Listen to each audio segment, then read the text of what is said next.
So, Tori, let's talk a little bit about now building community when it comes to your customers coming into, your online course, even any of these other additional revenue streams. Let's talk a little bit about how you build that sense of community for active learning and things of that nature.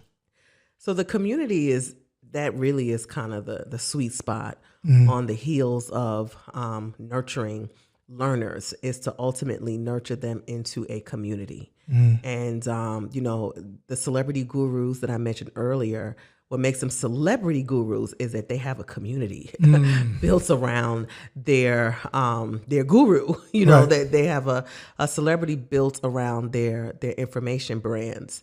And the beautiful thing about nurturing your learners into a community, again, these are the people that are going to be your biggest advocates.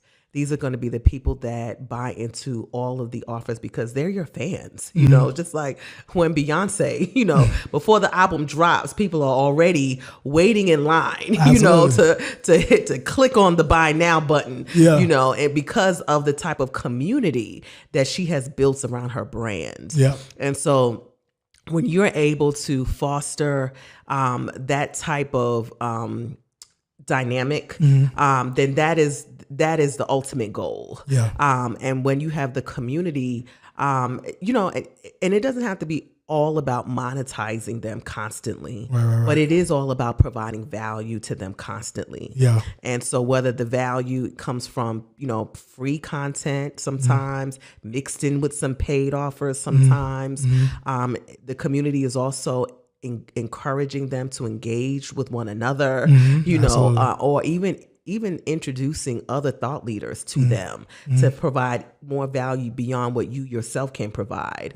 So it's a relationship that has been cultivated, and you can take that relationship offline. You can plan offline events or retreats or trips and really take it to another level. Right, right. And oftentimes this community, they also become your affiliates or your referral partners. So they will refer people to you. They may invite you onto their stages. So there's just no limit to what opportunities can come out of having these communities. And more than anything, they also provide a recurring revenue stream. If you turn that community into a membership program, then they're paying a recurring membership fee as well, whether you have a new educational product to sell them or not. Yeah. So so that is always that should always be kind of a goal or part of the revenue stream strategy that I mentioned before, is to, why just leave them and buying a course? Why just leave it there? Yeah. Why not cultivate them into a community? Why not? So that is, one of the best opportunities for community. There, a lot of platforms today have a community integration. So, it's very easy to create those communities. Of course, you could always have, nurture your community through social media, like Facebook groups or LinkedIn groups. Yeah. Those are ways that you can also engage and nurture them as well.